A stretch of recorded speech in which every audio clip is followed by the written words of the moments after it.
All right, welcome everybody to our first section. So in this section, we are going to just basically solve different types of equations, linear equations, meaning that the variables are to an exponent of 1, and then rational equations, meaning equations that involve fractions, or maybe there's an x or a variable in the denominator. All right, so these steps here, they're here if you want to look at them. I'm just going to go about solving them, kind of will naturally use these. But if you're stuck at some point, this is here for you to look at if you're not sure what your next step is. So let's go ahead and start some. All right, so we want to solve. So very first thing that we're going to do is we're going to distribute any numbers into the parentheses, okay? Distributing means multiplying, and you're only going to multiply the closest thing. You don't want to add this x in there and multiply that to 2, okay? Just the closest thing. So the first thing that we're going to do is we're going to distribute a positive 4. This x will just bring right on down. Nothing's going to happen to him. So we have positive 4 times x, which will get us 4x. And we have positive 4 times negative 5. Now, I like to do the signs first because I find when students miss something, it's usually the signs. So by doing that first, I'm giving it the importance that it deserves, okay? So I go in there and I'll ask myself, what is a positive times a negative? Well, a positive times a negative is a negative. I'll write it down, and then I'll have my brain process what the actual number is. So 4 times 5 is 20, so it's going to be a negative 20. Okay, we'll bring down our equal sign, and we'll do the same thing on the other side. So we have 4 times x, which is just 4x.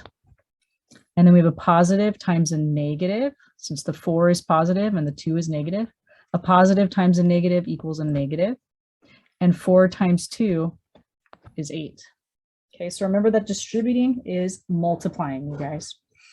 All right. And then after you've distributed, what you're going to do is you're going to combine like terms as long as they're on the same side of this equal sign, right? So I'm going to start with everything over here on the left-hand side that I can combine. So the only like terms that I see is this x and this 4x. So I'm going to go ahead and add those together. So remember, in front of every variable is a 1 that we don't write, okay? So there's really a 1 right here. So this is going to be 1x plus 4x. So that's going to get us 5x. And then negative 20 or minus 20 we bring down. And I have nothing that I can combine on the right-hand side. There are no like terms. The 4 has an x and the 8 doesn't. All right. So now, once you've combined like terms, you're going to try to get all the variables on one side and all of the non-variables, all the constants on the other side, okay? All right, so in order to do that, I usually move the smallest variable just so that I have keep things positive. So what I mean by that is, if I decide to subtract 5x from both sides, you'll notice these cancel because 5x minus 5x is 0. But right here, I'm creating a negative for myself. And I found that the more negatives that are in the problem, the more students tend to mess up. So instead of, creating a negative, I'm going to go ahead and move things so that they stay positive.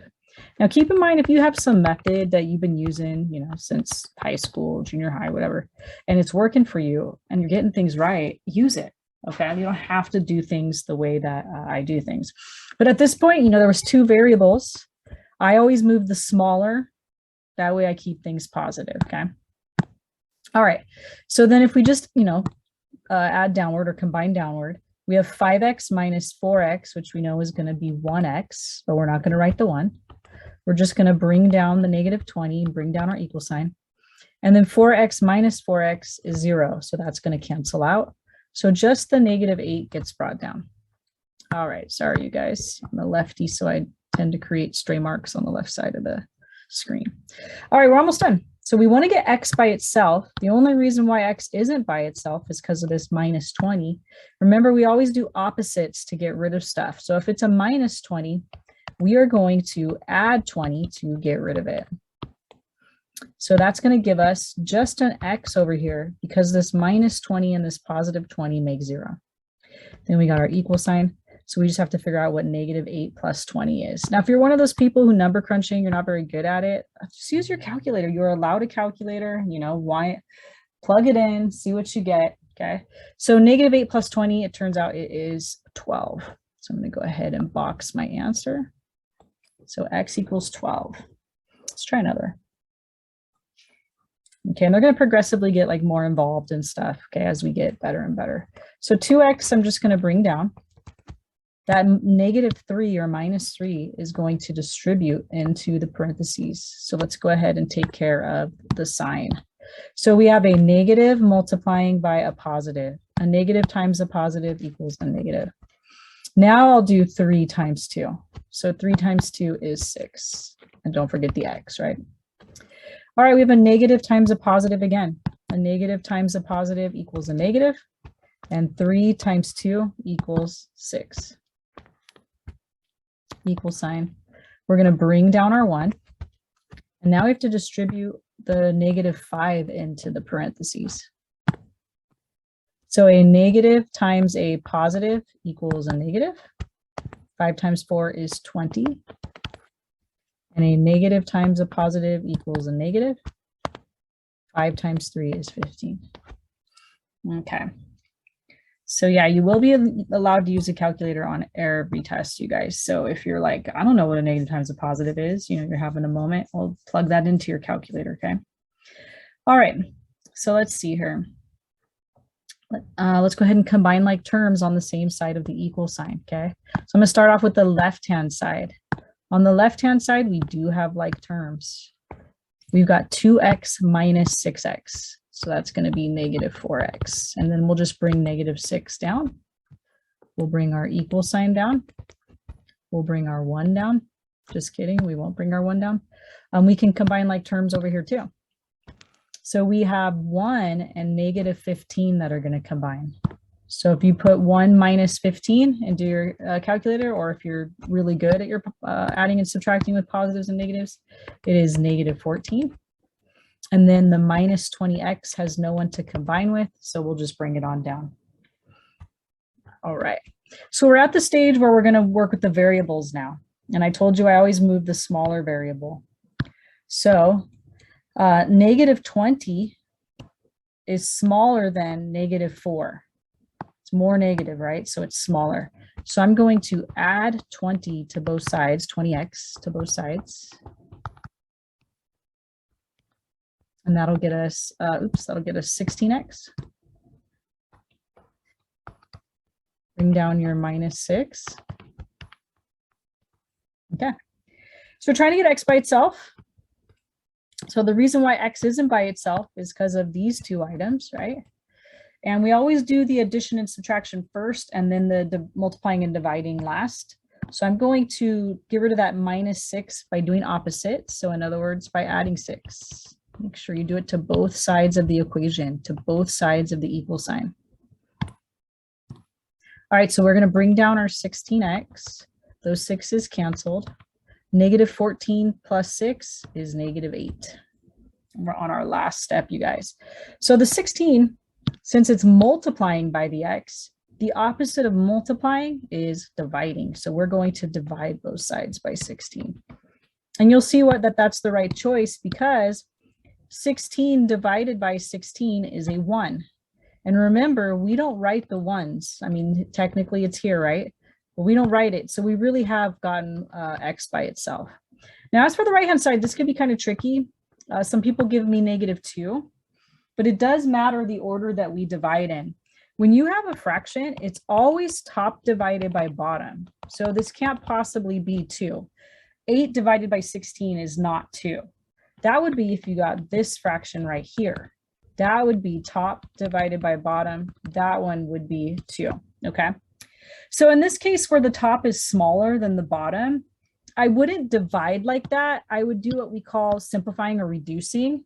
So in other words, I think I'll choose green here.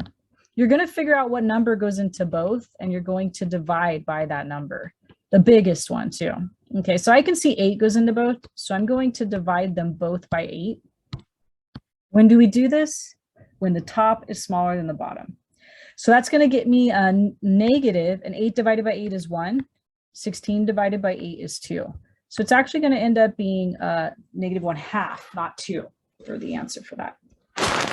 All right, number 3. So a lot of times decimals, right?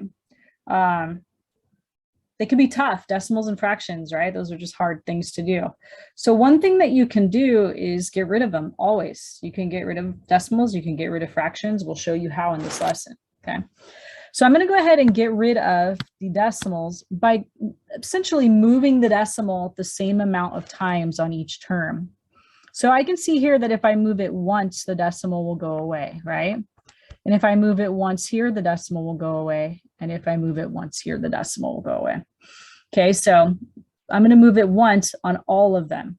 Now, technically what I did is I multiplied by 10, okay? Because multiplying by 10 has 1 0 in it, and that's what moves the decimal one time, okay? So the reason why I want you to know that that's multiplication by 10 is because a lot of students will do it to the inside of the parentheses as well. You don't want to do that because if you multiply this guy by 10, the 0.2 by 10, and he's going to distribute in a second, then that 10 is going to hit the inside of the parentheses anyways. So you don't want to double do it. Okay, so you only want to do it to the outer piece since that outer piece is going to distribute to the inner pieces. Okay, so we moved the decimal the same amount of times on all terms. Okay.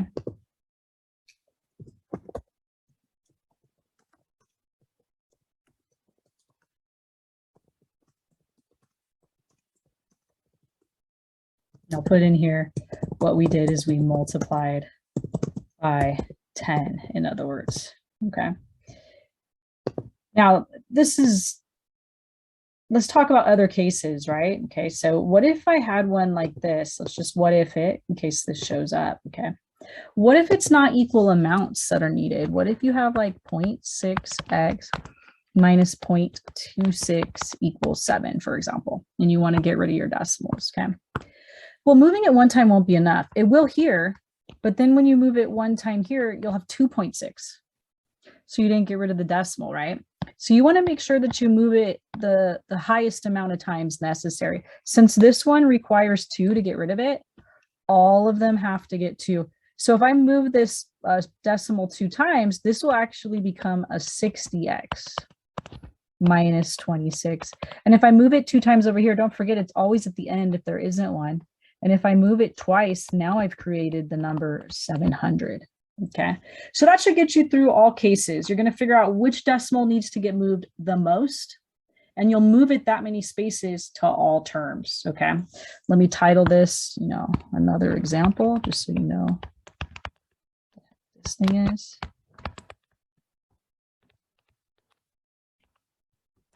Right. Okay, let's go ahead and continue on with our current problem.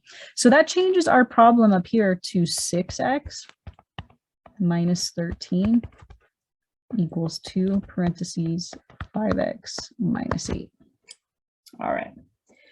Okay, so we are going to go ahead and distribute this 2. In other words, multiply the 2. Everything else stays the same. You want to try to be as neat as possible, line everything up. I am was a really messy student. And that's why algebra was a little tougher for me, because algebra is one of those subjects where being neat just really pays off. All right, so we got 2 times 5. So this is going to be 10x. Then we have 2 times -8, so -16. All right, variables on both sides. You guys know me. I'm going to move the smaller of the 2. So the smaller of the 2 would be the 6x. So I'm going to do take away 6x to both sides. So these cancel out. So we got -13 equals 10 minus 6 is 4x. Take away 16. Okay. And then we want to get x by itself. And we just talked about this in the last example, that both of these have got to go if I want to get x by itself. We always do the adding and subtracting first. So since it's a -16, I'm going to do a +16 to both sides of the equation. And again, don't stress on the little stuff. You can always put this part in your calculator. It's 3. And then these cancel. So since the 4 is multiplying by the x, to get rid of it, we must divide. All right, so we end up with 3/4 equals x, since 4 divided by 4 is 1. Okay, and you can flip it around. Just usually we have the variable on the left. So there's your answer. Okay, so when the top is smaller than the bottom in a fraction, we just leave it as long as it's reduced. You don't actually do the division. Okay, and actually most of the time I don't make you guys do the division unless it goes in evenly. You don't want to leave something like 16/2. You know, make that guy an 8. Nobody wants to stare at a fraction when they could look at a nice whole number. But if it's like 16/7, and 7 doesn't go in evenly, okay, then leave it. We're okay with these improper fractions. You could divide it out and say it goes in 1 2/7, but even that's not as pretty. You know, we don't really like mixed numbers. This is the way to go. Maybe unless it's like a word problem or you have to graph it or something. Just leave it improper, because I can do further math with this in this form quickly. If in this form, it's a little tougher to do further math with it. Okay. But if it's a word problem, you know, it's like, hey, I need to go to Home Depot and buy some wood. You don't want to look at 16/7, you know, feet. That doesn't make sense. You want to say, okay, well, what's 7 2/7 feet makes more sense. Okay. All right. So in general, keep them improper, guys. Moral of the story, just make sure you've reduced it. All right. So in this problem, we learned how to get rid of the decimals if we don't want to work with them. Okay. In the next one, we're going to learn how to get rid of the fractions if we don't want to work with them. So let's go ahead and learn how to do that. So first thing you want to do is you want to find what's the LCD of all the denominators, right? So find the least common denominator is going to be step 1. Always find the least common denominator, which is referred to as the LCD. Oops, LCD. And multiply it to all of the numerators, to all of the terms. I will put in parentheses numerator just to make sure everybody understands that that's where it's going. It's going in the top, guys. So it makes this work. Okay. You don't technically have to find the least common denominator. You can find any common denominator.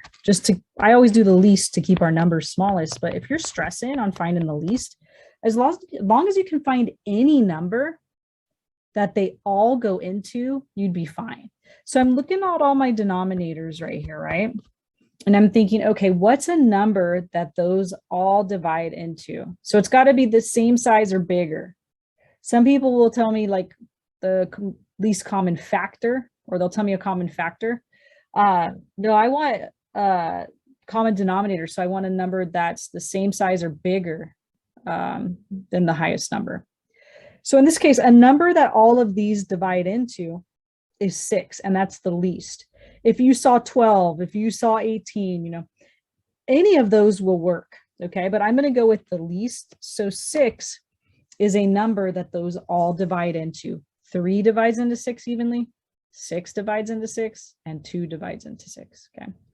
All right, so once we figured out what the least common denominator is, what we're going to do is we're going to multiply it to all of the terms numerators. Sorry, you guys. Let me grab this really quickly and make it a little bigger because I'm going to do some writing on top of it. Okay, so if I multiply all of the numerators by 6, and I mean all of them, even the ones that aren't fractions, right? First time it's kind of ugly, but then you get used to it. We do it so much in the class, so don't stress if you're like, what? Okay. All right, so lots of ways to get this done. You can actually do 6 times 2, which is 12, and then divide it by 3, and that's totally fine. I actually do the canceling first because it makes the number smaller rather than bigger, but your call, guys. It doesn't matter. As long as you're getting it right, I don't care. So 3 goes into 6. 3 divides into 6 2 times. So you're going to take the leftovers and you're going to multiply them by each other. So you can see here 2 times 2, we're going to have 4. And don't forget that there's an x on that term, right? A 4x. And we'll do the same thing for the next one. So for this one, the 6's automatically cancel. So it's just going to be minus 5x. And no canceling here. There's no fraction, so there's no canceling. 6 times 3 is going to get you 18. All right, we do have canceling here because 2 does divide into 6 3 times. So if you multiply these guys, 3 times 1 is 3. Don't forget your x on that term. And then 5 times 6 is 30. If you're a little bit like, whoa, what happened? No worries, guys. We're going to do this so much this semester. You're going to get really good at it, so don't stress. All right, we're going to combine like terms on the same side of the equal sign. So 4x minus 5x is going to be negative 1x. Remember, we don't write the 1. And we have variables on both sides of the equal sign, on both sides of the equation. So I'm going to move the smaller. Negative 1 is definitely smaller than 3. So I'm going to add 1x to both sides to get this to cancel. These will cancel out. They make 0. 3x plus 1x, we got 4x. All right. I think you're getting the gist on these ones where there's 2 terms with x. I think we understand we have to do the adding and subtracting first. So minus 30 means we're going to add 30. Always do opposites. Otherwise, they won't cancel. So there's our 0. Let's see what we got left, you guys. Negative 18 plus 30. I'm thinking that's 12. Ooh, I love it when it comes out to being this pretty. Since 4 is multiplying, we're going to divide, and look at that. 4 goes perfectly into 12, right? 12 divided by 4 is 3. So x equals 3 will be our answer for this one. So the importance of this problem is that we learned how to get rid of fractions. We just have to find the least common denominator and multiply it to all the numerators, because then that enables us to cross off all these denominators, since all of these denominators divide into this number that we put up here, this 6, okay? So it should make all bottoms go away as long as you picked the right LCD. Now, not all equations. So far, all the equations we've done have been what we call conditional equations, meaning that they have one answer, or yeah, maybe there could be more than one answer, but in these cases, one answer, okay?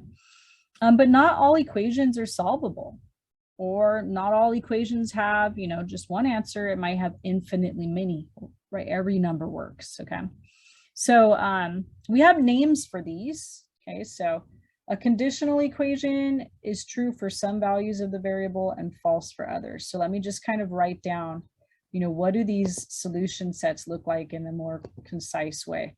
So if it's conditional, then the answer set for a conditional will just be something like, and they use squiggly brackets on Connect Math, so I'll go ahead and use them too. It'll just be something like x equals 10. That'll be your answer in Connect Math.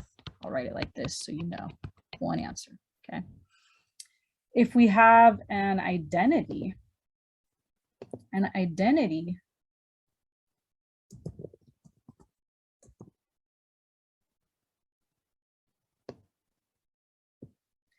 that would be when you end up getting something like 0 equals 0, right? Or maybe like 2 equals 2. Something where, yes, they do equal each other, but the x's disappeared.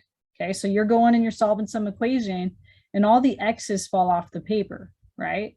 So maybe you have something like, you know, x plus 2 equals x plus 2. You subtract x from both sides of the equal sign, right? There's no more variables, you guys, and that's got to weird you out, right? Because all of our answers have been x equals. And so what happens when all the x's go away, right? Well, it's one of these strange cases. In this case, it would be an identity because this is a true statement here, right? This is a true statement. So what is the answer set when you have an identity? The answer isn't this. You don't want to write down 2 equals 2. That's not the answer. You want to write down either all real numbers, or if you have, if Connect Math gives you this symbol, that bolded R is the symbol for all real numbers. Okay, so it has both of those I've noticed on the homework. That's why I'm writing both down. But this would technically be the answer right here, you guys. This is what you want to box. Because remember, when you're giving an answer, what you're saying is those are the numbers that are going to work when you plug them in, right? So this doesn't make any sense to put 2 equals 2 as your answer. You know, what numbers could we plug in to x plus 2 equals x plus 2 and it be true? Well, any number. If I put a 1 in there, does 1 plus 2 equal 1 plus 2? Yeah, 3 equals 3, right? But it didn't just have to be a 1. We could put a 7 in there. You know, does 7 plus 2 equal 7 plus 2? Yeah, 9 equals 9. So what you're saying is all real numbers are solutions to this equation. And so that's why whenever you get this statement like this where the x's go away, but it's true, make sure that you put all reals for that, okay? All right. Then our last type of equation that we could come across is one called a contradiction. So a contradiction is close to that situation of an identity. It's just instead of getting, so the x's disappear, but instead of getting like 0 equals 0, let's say you get like 0 equals 5 or something. You get something that's a false statement, right? Okay, so that'd be a case like this. Maybe something like this, let's say. If you went and you tried to solve this by getting rid of the x's, you end up, the x's disappear, so you know it's not a conditional. And you get 2 equals 7, right? Well, that's not true. That is a false statement, right?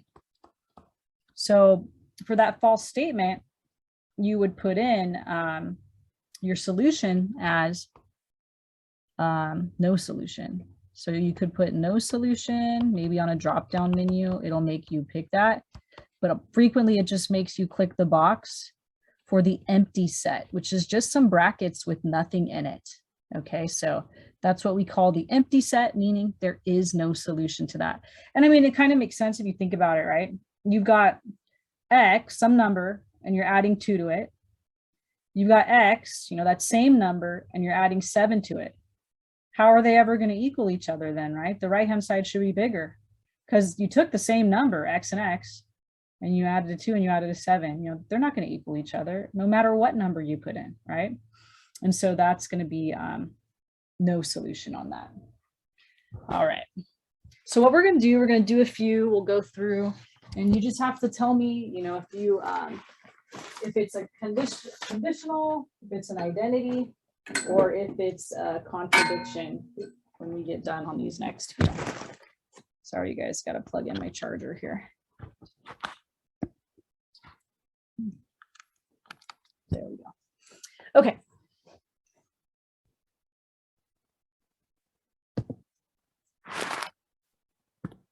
All right, so, and these aren't easy ones to solve. There's a lot going on here, right? Okay, so whenever you see a ton of stuff like this, think about working from the innermost parentheses out, okay? So I'm looking inside these grouping symbols, inside these brackets, and I'm noticing that within those brackets, the first thing I would do in there is distribute it to. So I'm gonna go ahead and keep everything else the same except for that. I don't wanna try to do too much stuff at one time. All right, 2 times 5 is 10, and 2 times x is 2x, so it's going to be minus 2x, and everything else stayed the same. Meanwhile, on the right-hand side, I think we can spot the distribution needing to happen here. So let's go ahead and distribute. 4 times 7 is 28, 4 times 2 is 8. All right, now we're still working from the inside out. So I'm going to go ahead and work on the combining like terms here, okay? So I've got my 2 bracket. 4 plus 10 is 14. Don't know why I'm not writing. There we go, 14. And then we'll also combine the minus 2x and the minus 2x, you guys. So the minus 2x and the minus 2x is going to make negative 4x.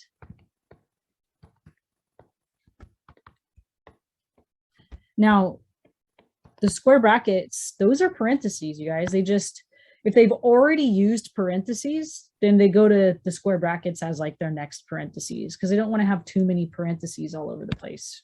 Okay, so just treat them as parentheses. You're just going to distribute.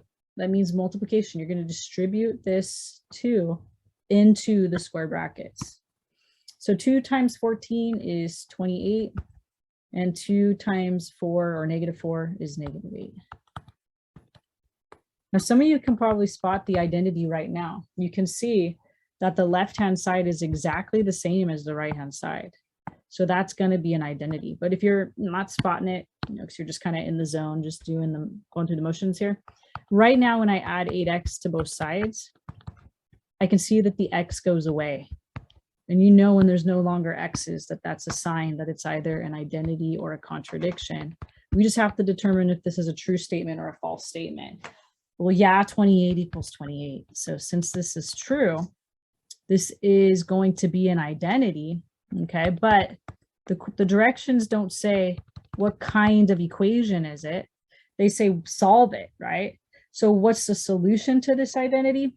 Well, all real numbers. Anytime you get an identity, it's going to be all real numbers, which we said might be on a drop-down menu on Connect Math, or it might be from a bunch of symbols that you can choose. This bolded R. Okay, a lot of my tests are multiple choice, you guys, so I would accept either one of these, but on the multiple choice, you'll know both won't be there, so you'll know which one to pick. All right, so if we get a true statement, we know it's an identity, and that would be all real numbers.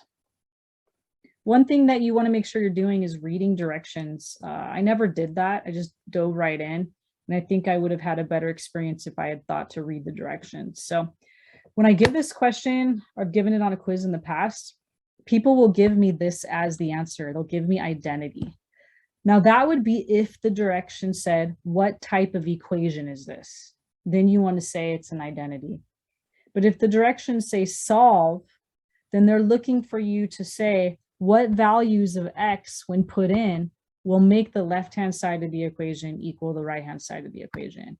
And so in this case, we're saying every number on the face of the planet. I mean, you pick a number, you guys, 2, whatever, 7, and you plug it in, it's going to work. Any number will. Okay. So just make sure you're reading. I didn't do it. I want you guys to, be better than me. So read it, make sure that you're giving out the proper answer. All right. So I think that this looks exactly the same, except for there's one small change. Let me see if I can spot it.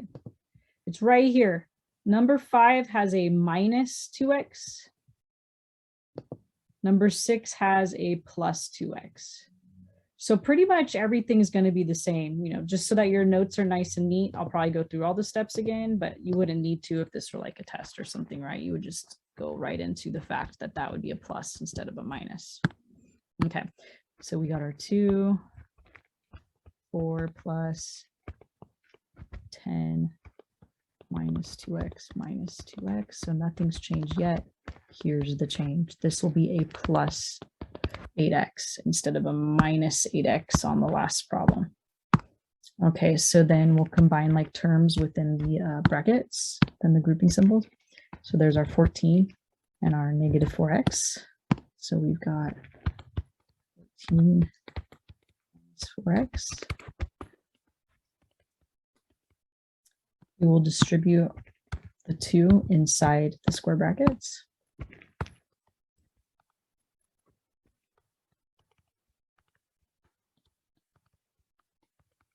So we have variables on both sides. So I'm going to move the variables, and we always move the smaller. So I'll add 8x to both sides.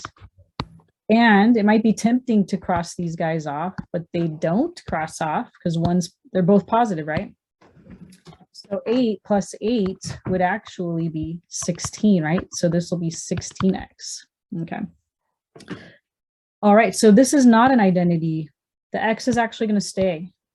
So if we subtract 28 from both sides, we got 0 equals 16x.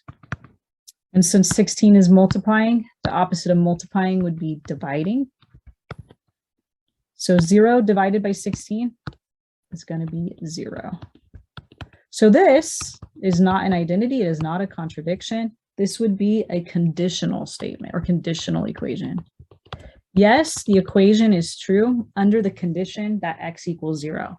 For any other value of x, the equation will not be true. So it is conditional. All right.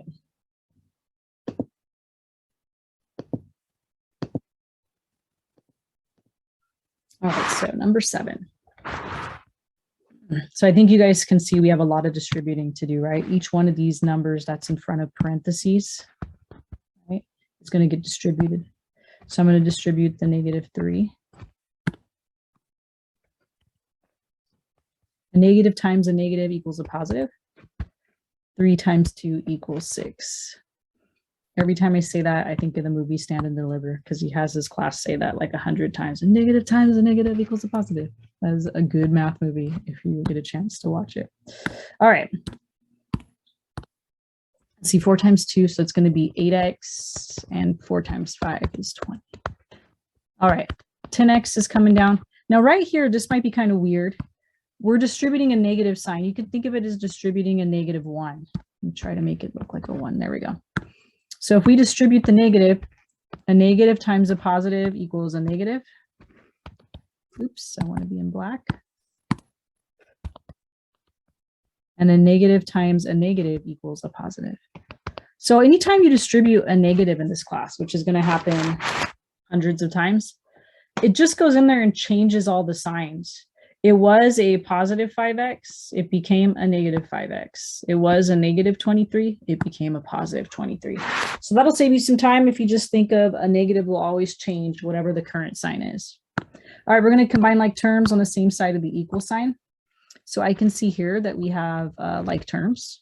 -3 plus 8 would be 5x there. And then we have like terms here. 6 plus 20 is going to get us 26. Meanwhile, on the right-hand side of the equal sign, we got 10x minus 5x. So 10 minus 5 should just be 5x. And we'll bring our 23 along. All right, this is another weird one, I can tell, because right now when I do minus 5x to both sides, the x's fell off the paper, right? So we just have 26 equals 23. Now you'll notice that is not a true statement. That is false, right? So that means that this one is going to be a contradiction. That is not the answer to what the solution is. That is what type of an equation it is. As far as the solution, there is no solution, right? Or the empty set, depending on if Connect has a drop down for no solution or if it wants you to pick the symbol, the squiggly brackets with nothing in them, right? So I'm going to box that to make it clear, you guys, that that is the solution to this equation.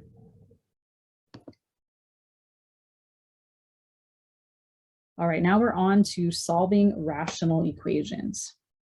Okay, so a rational equation, it has the root word ratio. There's lots of different ways to look at a ratio. In mathematics, typically, when we see that, we think of a fraction. You have ratios in sports, like the people do wins to losses, 3-2, that's a ratio, okay? But most often, we'll express ratios like this in math class, okay? So as soon as you see that rational equations, you know that you're looking at equations that have fractions, and bigger than that, the variable is actually, oops, sorry guys, the variable is actually in the denominator, okay? Now, when you have a variable in the denominator, you have to check for what we call restrictions, okay? You might remember from a previous math class that you're not allowed to divide by 0. A second ago, we had 0 divided by 16. You plug that into a calculator, that's perfectly doable. That's 0. But if you go to your calculator and you put 16 divided by 0, it should say error or something like that. So that in mathematics is undefined. We're not allowed to divide by 0. And that should make sense because I don't even know how you would answer that question, right? Like how many times does 0 go into 16? I don't even know how to answer that because technically somebody could say 7 zeros fit inside of 16 and they could be right. Somebody could say 1,000,000 zeros fit inside of 16 and they could be right, right? So it's unanswerable. That's why we put undefined. If you say how many 2's fit inside of 16, 8 2's fit inside of 16, right? There's one answer to that, okay? But how many zeros fit inside of 16? Goodness, I don't even know how to answer that. It's kind of funny if you, I think you have to do 0 divided by 0 for series on the iPhone. But if you say, hey Siri, what's 0 divided by 0? It's pretty funny, you guys. So if you have an iPhone, go and try that. But it knows, you know, you're not allowed to divide by 0. Anyhow, so in other words, what do we want to take away from this? 0 in the bottom, guys, not allowed. Okay. And so what ends up happening when we have these rational equations? You might have some equation where, I don't know, it's like 5 over x minus 7 plus 2 equals 9, let's say. Well, there is a restriction to this equation, and the restriction would be that x cannot be 7. Okay, that would be our restriction here. What would happen if x were 7? We'll plug 7 in right there. 7 minus 7 would get you 0. So what you would have resulting would be 5 divided by 0, right? Plus 2 equals 9. Well, this piece right here is undefined, so we wouldn't even be able to proceed, right, with trying to figure out what this solution is to this equation. Sorry, I'm going to try to write that a little clearer. There we go. So x cannot be 7. So you'll want to find your restrictions at the very beginning, because sometimes when you go about solving, you'll solve and you'll actually get the restriction as the solution. And so you'll have to cross it off and say no solution in that case, okay? Or cross off that particular one, and there might be another that actually is good, okay? But we always want to find our restrictions first. Now, a lot of times you can just eyeball it. You can just like look at it like I did here. Hey, 7 minus 7 would get me 0. You're basically saying what would make the bottom 0. If you get a little bit of a tougher one, you know, where you can't just eyeball it, like let's say it had been 5 over 2x minus 1, okay? Well, maybe some people, you know, can't just eyeball what answer is going to make that bottom 0. So then you would just set the bottom equal to 0. Set bottom equal to 0 to find restrictions. I'd say 9 times out of 10, you could just tell. Probably won't have to do this stuff, but let's just go through it once in case it does happen where it's kind of tough, okay? So you would add 1 to both sides of the equation to isolate the x. 0 plus 1 is 1. And then you would divide by 2 to both sides. So you get x equals 1/2, you guys. So yeah, maybe you wouldn't spot that that's the restriction, okay? So if you can't figure it out, you can always set the bottom equal to 0. But a lot of times it'll be so simple as something like this one right here, where you can just kind of see, okay? All right, let's dive in and do some. So you can see off to the right, it's asking us what are the restricted values, right? Okay, so maybe you can just see, well, x can't be 0. If I put a 0 in right here, I'll have 4 divided by 0, which is undefined, right?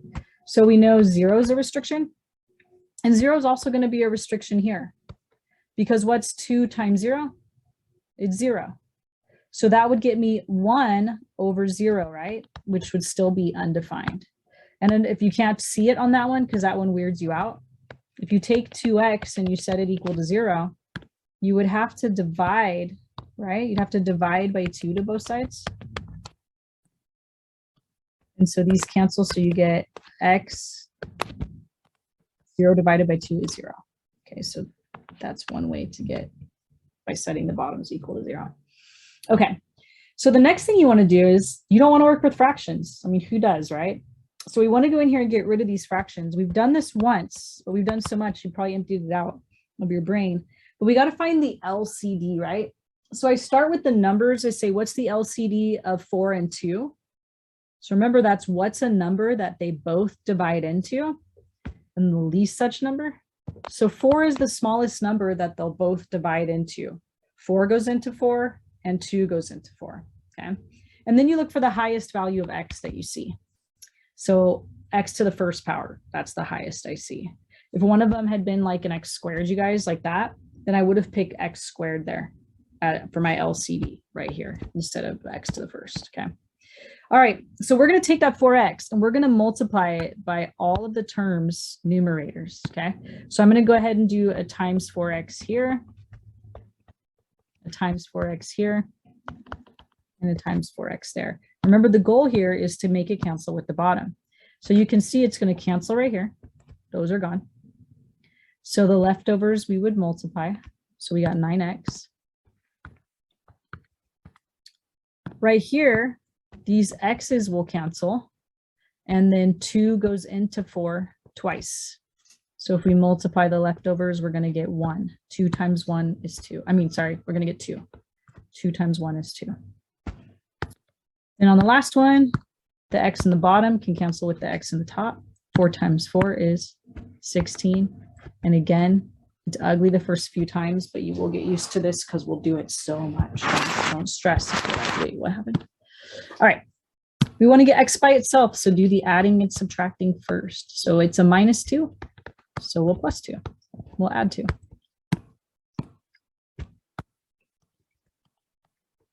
Nine is multiplying, so to get rid of it, we'll divide. That one's perfect. 9 goes into 18 2 times. Now, at this point, don't box it. My hand is so used to like boxing right away, right? But remember, you have to check, is that a restricted value? So don't box it until you've checked to see if it's a restricted value. Don't box it or circle it, right? Don't box it until you have checked to see if it's a restricted value. It's not.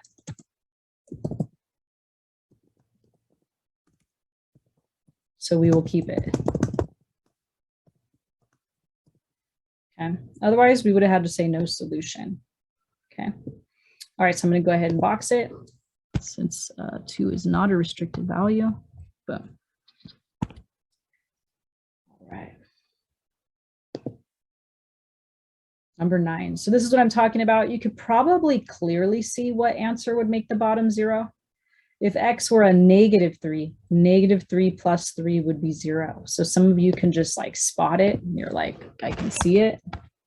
But if you can't, then you can always take the bottom, set it equal to 0 and solve. You would have to subtract 3 from both sides. And there's your -3, okay?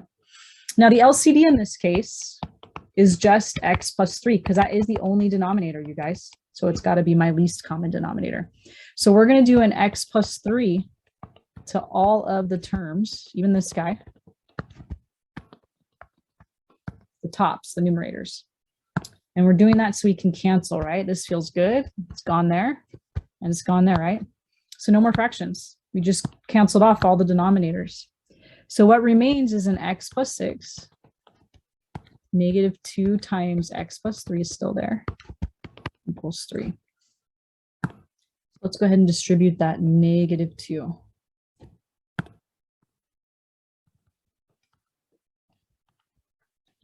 Negative times a positive equals a negative. 2 times 3 is 6.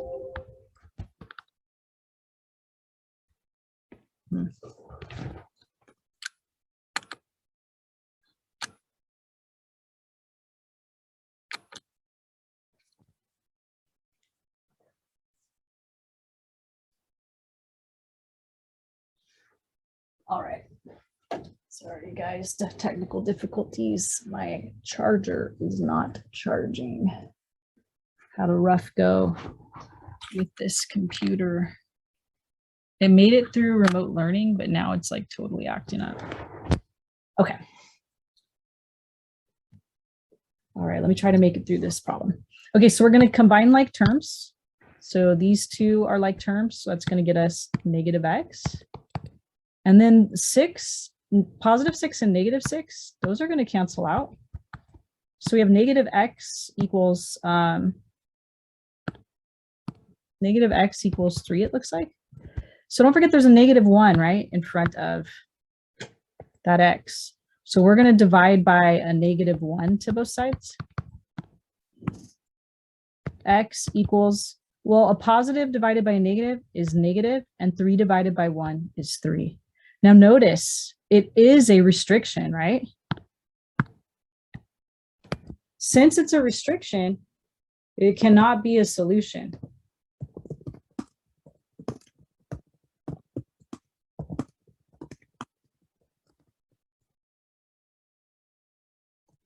So there is no solution. Okay, so let me box that, you guys.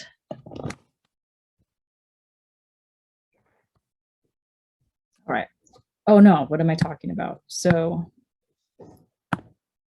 our solution to this would actually be, again, either the empty set, ooh, that's a bad squiggly bracket, or no solution. Okay. All right. Let me see how many more. Yeah, I will say this, you guys, chapter 1 is probably one of our hardest chapters. So I don't want you to, when you see chapter 1, be like, oh my gosh, you know, I'm giving up. It's weird that they start off that way, but it actually gets a little bit easier if you can just get past the chapter 1 hump. I think it's so hard because they're just trying to cram like all this review in and stuff from previous courses. Things that would have taken multiple chapters, you know, are thrown into like one section. Okay, so don't get discouraged. It does get easier. All right. So on this one right here, we're looking for our restricted values. But before we start that, we're going to have to do some factoring. Now, this is going to come up quite a bit in the class. So, you know, if you want to Google factoring quadratics, there's probably a million videos out there on how to do that. I'll show you right now, but in case you want some more practice, okay?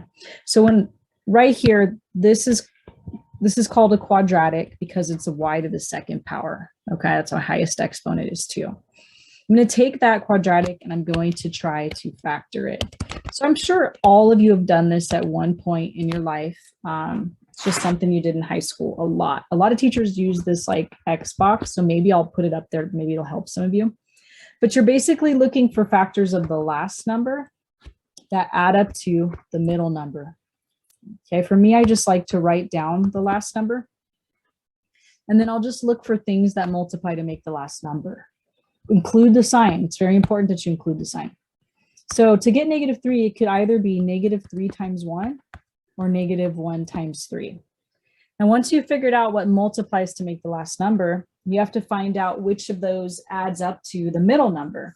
So the winner here would be this one, because -1 plus 3 equals +2.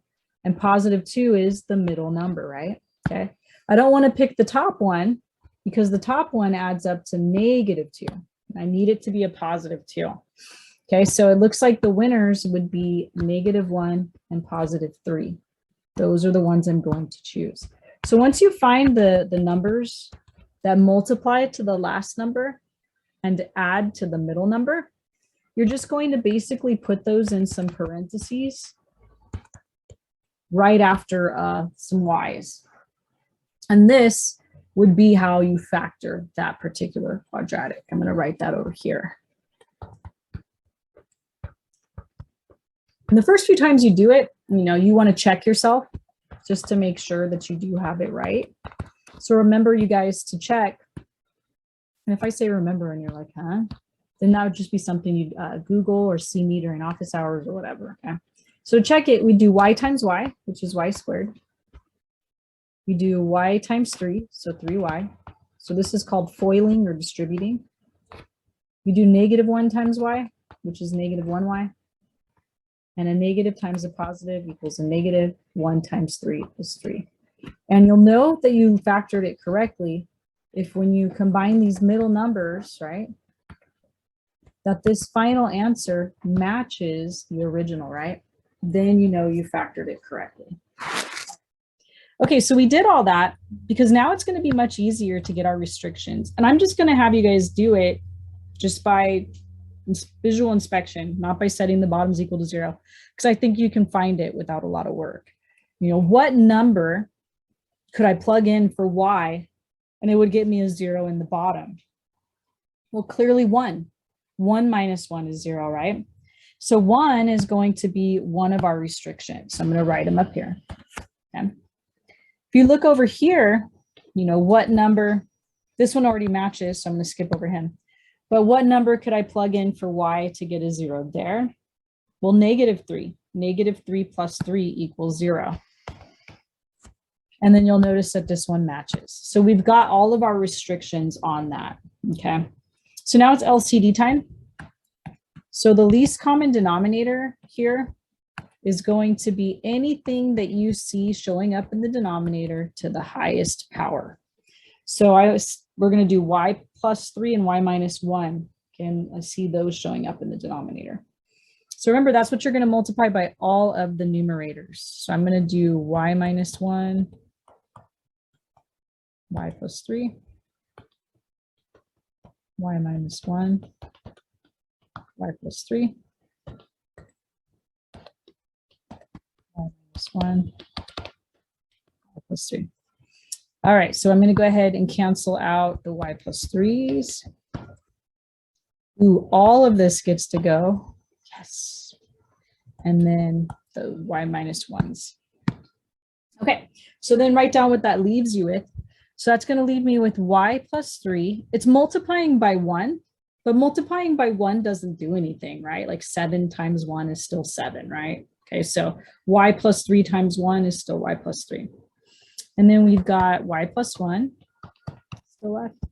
And then over here, again, multiplying by 1 right here isn't going to change anything. So it's still going to stay y minus 1. Okay, so let's go ahead and combine like terms. So y plus y is going to get us 2y. And then 3 plus 1 is going to get us 4.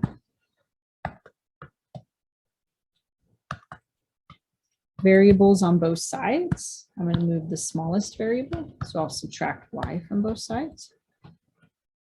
Remember, there's a 1 in front of that y. So 2y minus 1y is 1y.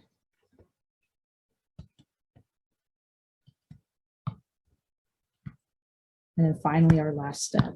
If it says plus 4, then we're going to do minus 4.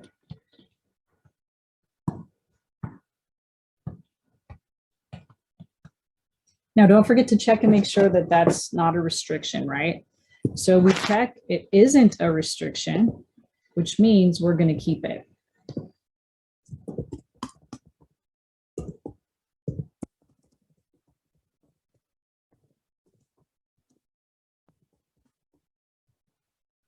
Okay. So let's go ahead and box that guy.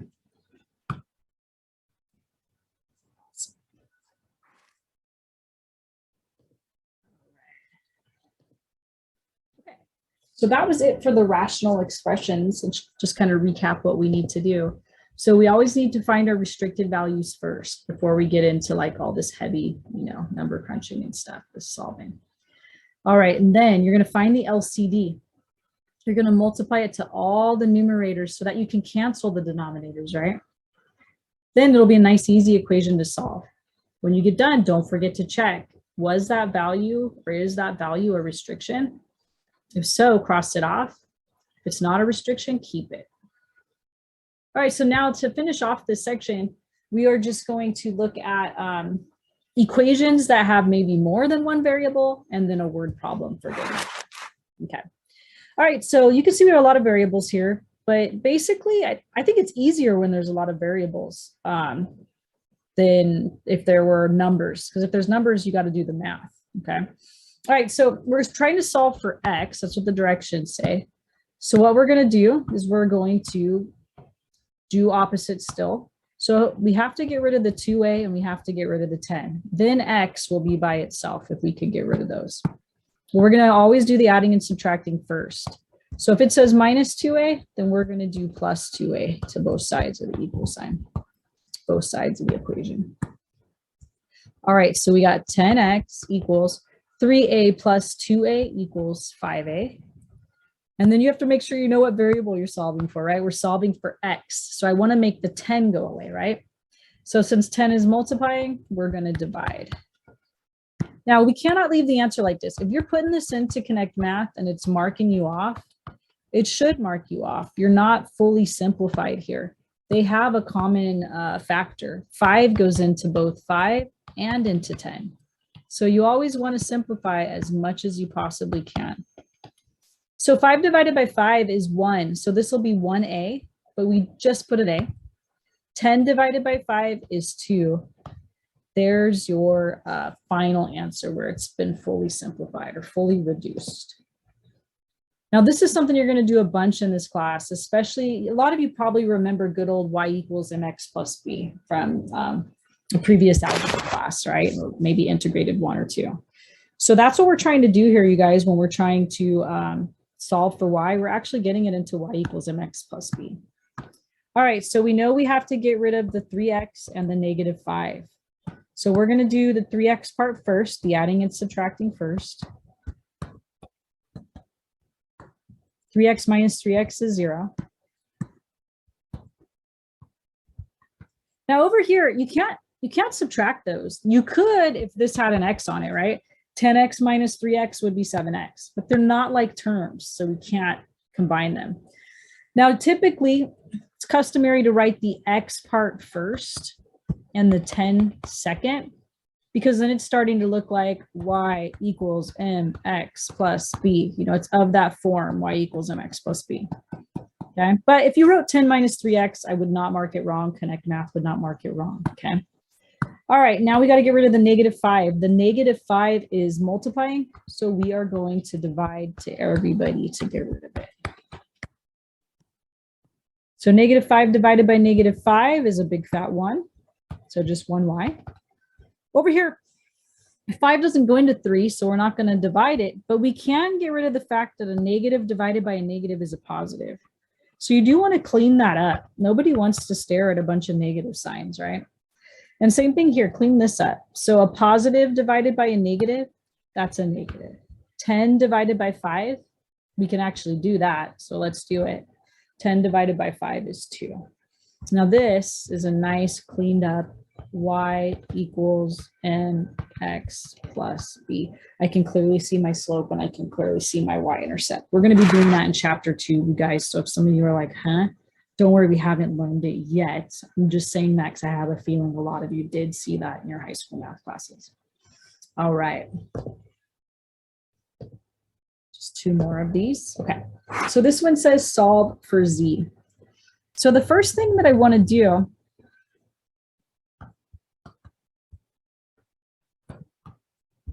rewrite it, you guys, so I have a little bit more working room. When you see a fraction like that, you can just multiply by the fraction flipped, by its reciprocal to both sides. Okay. Why you can do that is because you can just cross cancel here. The 3's cancel and the 2's cancel and it's gone. Or another way to think about it is it will become 2 times 3 is 6, 3 times 2 is 6, 6 over 6 is 1. So it really will become just a 1, which we know we don't write. I think most students I've seen doing this. So I'll go ahead and do that. All right, and then over here, you could just put a little 1 underneath the a and multiply straight across. So it's going to be 2 times a, which is 2a, over 3 times 1, which is 3. And then just the z plus 1's left. So we're almost done.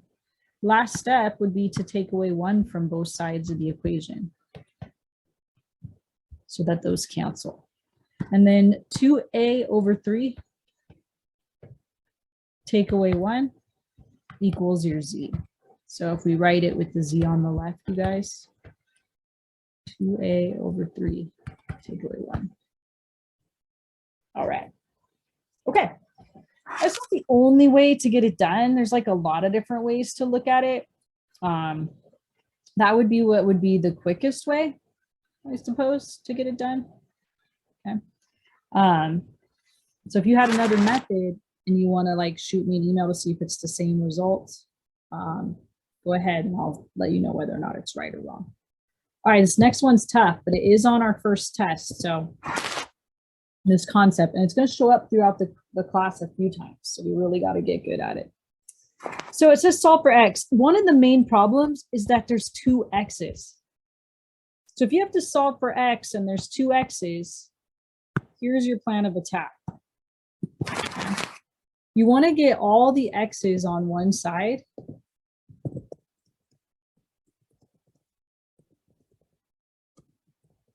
And all non-x's, I guess, on the other side. Okay, so let's try and do that then. So to get all x's on one side, what I'm going to do is I'm going to move this over to the other side by subtracting it. So I haven't done this yet, but I think you guys are kind of noticing. Well, maybe I will do it the long way. No, I think you guys are ready. We've been doing a few solvings. When you move something over to the other side, its sign changes. And that's simply because to get it over to the other side, you do opposites, right? So if this is a plus 2px, wouldn't I have to go like minus 2px to both sides, right? And so its sign changes essentially. So this is going to end up being a minus 2px on this side, okay? That means I got all the x's on one side. I'm going to take this guy who's a non-x and I'm going to move him over to the other side. So his sign needs to change, right? So it'll be, let me write it like this because I think this is how they would write it. So I'm putting right here. All right, so it's a positive 4a, but on the other side, it's going to show up as a negative 4a, okay? So basically just the 4a and the 2px switched sides, and as they switched sides, their signs changed. 3x stayed, he's still there.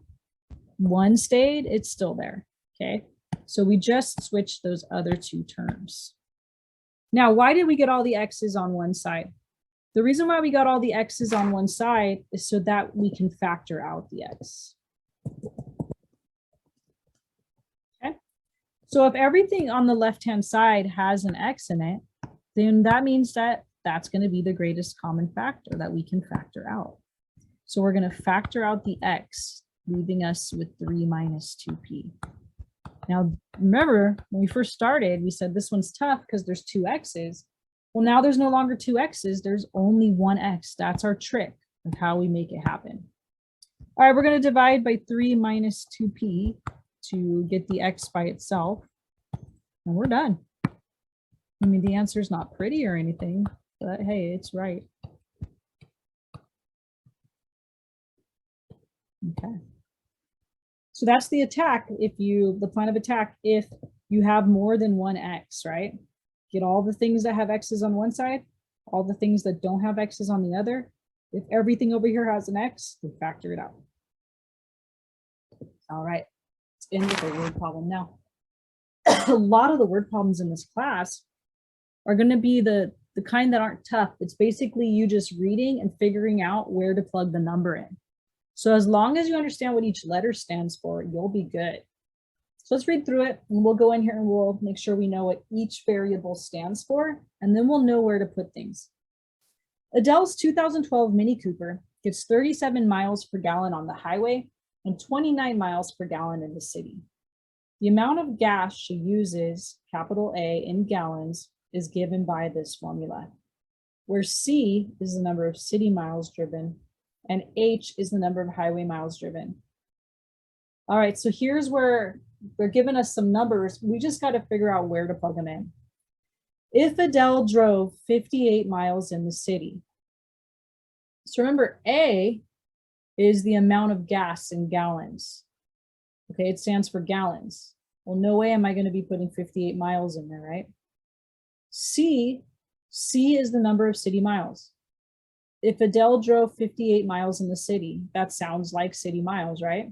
So we're going to substitute the 58 in for C. So I'm just going to write below it, C equals 58, okay? And used 5 gallons of gas. Okay, so H is the number of highway miles. I'm not going to plug 5 gallons in for highway miles. I'm going to plug 5 gallons in for the A, because you can see up here, A stands for gallons, okay? So this is going to be capital A equals 5. And we're solving for how many highway miles? So in other words, we're solving for H. All right, let's go ahead and substitute everything into the equation that we know thus far. Let's see where that takes us. So A, which is 5, equals 1 over 29 times C plus 1 over 37 times H. So remember, when multiplying, you put a 1 underneath and you multiply straight across. So the 1 times the 58 and the 29 times the 1. And it turns out that 29 goes perfectly into 58. You do 58 divided by 29, you should get out 2. That's nice. Okay, so we're going to solve for H. We're going to solve for the highway miles. So let's start with the addition and subtraction. So let's take away 2. 5 minus 2 is 3. All right, and we already know that to get rid of, oops, sorry guys, just trying to clear some room for myself here. There we go. We already know that to get rid of fractions, you just multiply by the LCD, which would be 37, or you can think of it as multiplying by the reciprocal that we did a second ago, right? 37 over 1, you guys, is just 37 though. So you could do this, I guess, but I probably wouldn't on the left side. All right, so these cancel out. We just got to figure out what's 37 times 3. Let's see, it's going to be 1, carry the 2. I think it's going to be 111. So it says, how many highway miles did she drive? 111 highway miles, if I multiply correctly. All right. I think that does it, you guys, for our first section. All right.